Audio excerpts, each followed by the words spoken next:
అది పాటలు రచించడం కాదండి, ఇవాళ బతుకమ్మని అవమానిస్తున్నారు కదా.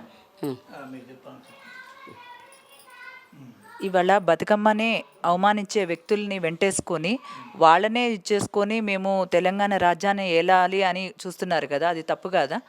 బతుకమ్మ అని ఆమె జాగృతి దగ్గర నుంచి అందరితో వచ్చి అందరుగా ఇచ్చేస్తే బతుకమ్మ అనే దాంట్లో అందరూ ఆహ్వానించారు.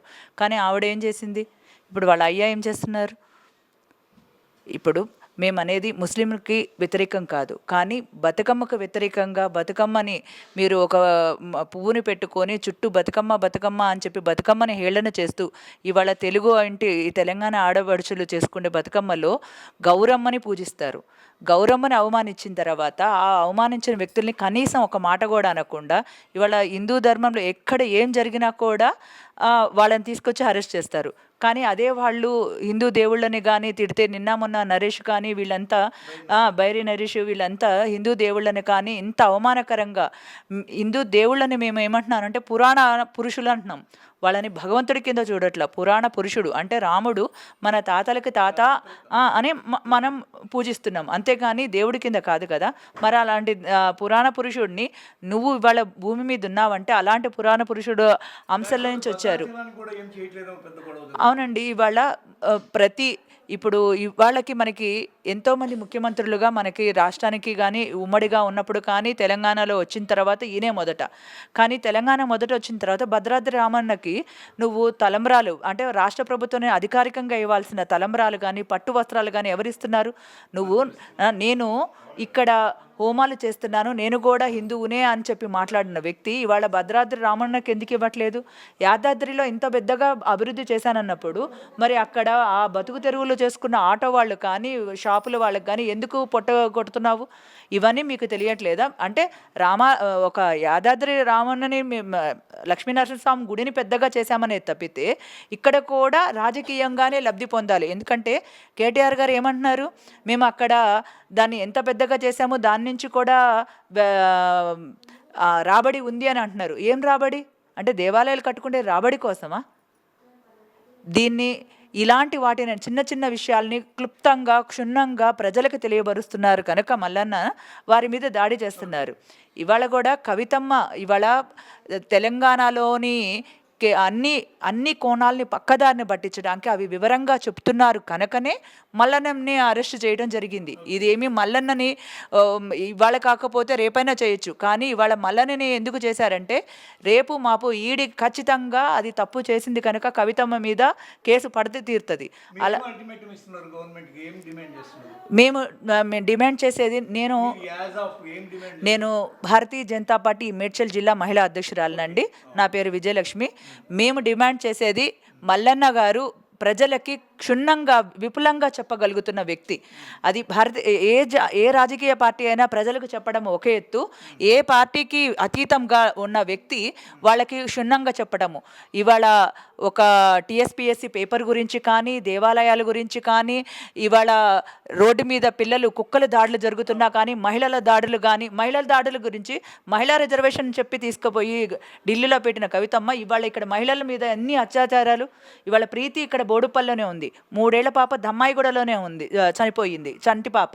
7 ఏళ్ల పాప చనిపోయింది. ఒకళ్ళిద్దరు కారు, అక్కడ 7 మీద 3 ఏళ్ల పాపల దగ్గర నుంచి 6 ఏళ్ల వరకు జరుగుతూనే ఉన్నాయి. మేము ప్రత్యక్షంగా వారిని పట్టుకొని వారికి మళ్ళీ ఇచ్చేసినాక డీజీపీ దగ్గరికి వెళ్ళినాక వారికి కేసులు పడ్డాయి కూడా ఉన్నాయి. ఎందుకంటే మేము మహిళా మోర్చ నుంచే, మాకు పెద్దగా తెలియదు. మేడ్చల్లో జరిగిన వాటి గురించి చూస్తే ఇలా ఉన్నాయి. మరి ఇక్కడ అన్నీ మహిళా రిజర్వేషన్ వదిలేసి నువ్వు ఢిల్లీకి వెళ్ళి మహిళా రిజర్వేషన్ అని చెప్పడం ఏంటి? నీ దగ్గరే ఒక ఎంపీగా ఉన్నావు. నువ్వు ఎంపీగా ఉన్నప్పుడు నువ్వు మహిళా రిజర్వేషన్ గురించి మాట్లాడాల్సి ఉండే. ఆ రోజు ఆ మహిళా రిజర్వేషన్ బిల్లుని అక్కడ గొడవల్లో చించేసింది నువ్వే కాదంటారా? కవితమ్మ అవును. మరి ఇవాళ ఎందుకని మరి మహిళా రిజర్వేషన్ కూడా ఢిల్లీకి వెళ్ళింది? ఇది కేసును పక్కదారిని పట్టించడానికి అక్కడికి వెళ్ళారు. అది వల్లవక ఇక్కడ విపులంగా చెప్తున్నారు కాబట్టి ఈ రిపోర్టర్లను అందరినీ అరెస్ట్ చేయడం జరిగింది. మల్లన్నని ఇక్కడ అరెస్ట్ చేశారు, విఠల గారిని అక్కడ అరెస్ట్ చేశారు, 10-15 మందిని అరెస్ట్ చేశారు. ఇలా దీన్ని ఏంటంటే పక్కదారిని పట్టించడం. టీఎస్ పేపర్ దగ్గరికి వెళ్ళారు, ఇంకొక దగ్గరికి వెళ్ళారు. ఏ రాజకీయ నాయకుడైనా మళ్ళీ రిలీజ్ చేయాలన్నట్టు పోరాటం చేస్తాం కనుక దాన్ని పక్కదారిని పట్టిస్తే కవితమ్మ మీదకి వెళ్ళకుండా వాళ్ళు ప్లాన్లు వేసుకొని కవితమ్మని ఎలాగైనా తీసుకురావచ్చు అంటున్నారు. ఇది ఎట్టి పరిస్థితిలో జరగదు. ఎందుకంటే ఈడీ చేసే దాంట్లో ఏ రాజకీయ పార్టీలు వెళ్ళరు.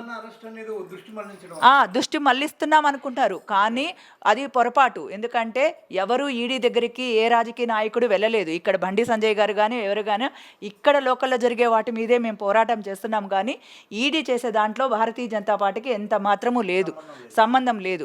వారు ఏం చేయాలి ఏది అనేది అది ఏంటంటే బయటకు అందరికీ మాత్రం వస్తుంది కాబట్టి దాన్ని ప్రశ్నిస్తుంది భారతీయ జనతా పార్టీ. కానీ అది ఎవరు అడ్డుకునే విషయం కాదు. మేము ఇక్కడ అడ్డుకోవాల్సిన విషయం ఏంటంటే మల్లన్న గురించి ఇక్కడ మాకు ఇక్కడ జాతీయ నాయకురాలు విజయశాంతి గారు రావడం జరిగింది. వారు మద్దతుగా అంటే మొన్న రాత్రి కూడా బండి సంజయ్ గారు అంటే ఢిల్లీ నుంచి హుటాహుటినగా ఇక్కడికే రావడం జరిగింది. వారు వీరికి భరోసాగా నుంచున్నారు. ఇక్కడ లోకల్కి జాతీయ నాయకురాలు ఇందాకనే వచ్చి వెళ్ళారు. వారు కూడా మేము మద్దతుగా నుంచుంటాము వెంటనే వీరి గురించి. ఎందుకంటే పాప వాళ్ళని కూడా ఆ పాపను చూస్తే కడుపు తరుక్కుపోతుంది. పెద్ద పాప, ఆ పాప డాడీ ఆ పాప ఎదగని వయసులో ఉంది ఆ పాప. మరి అలాంటి మరి నీ కవిత నా కూతురు నా ఇది ఏం చేయలేదు అంటున్నావు, అది అందరికీ తెలిసిన విషయం. ఇక్కడ ఇంతమంది పిల్లలమందరము ఆయన పిల్లలం కదా, మరి వీళ్ళందరికీ రక్షణ ఎవరు ఇవ్వాలి? నువ్వు నిజాయితీ పరుడు అవుతే నీకు ఏది సంబంధం లేదు, నా కొడుకైనా పరాయన కూతురైనా ఎవరైనా ఒకటే అనుకుంటే మేము ఒకటే డిమాండ్ చేస్తున్నాం, నీ మల్లన్నని బేషరతుగా విడుదల చేయాలి. అది కాని పక్షంలో భారతీయ జనతా పార్టీ పై స్థాయి నాయకులు ఖచ్చితంగా ప్రణాళిక వేస్తారు. అందరూ కలిసి వారికి తగిన గుణపాఠం అయితే చెప్తారు. హాయ్ ఫ్రెండ్స్, మా టుడే టుమారో యూట్యూబ్ ఛానల్ చూస్తున్నందుకు చాలా థ్యాంక్స్. మరిన్ని లేటెస్ట్ వీడియోస్ కోసం వెంటనే సబ్స్క్రైబ్ చేయండి. అలాగే ఈ బెల్ ని కూడా రింగ్ చేసేయండి. మా నోటిఫికేషన్స్ అన్ని మీ మొబైల్లో వస్తాయి. అలాగే మా వీడియోస్ మీకు నచ్చితే లైక్ చేయండి, షేర్ చేయండి, నచ్చకపోతే కామెంట్ చేయండి.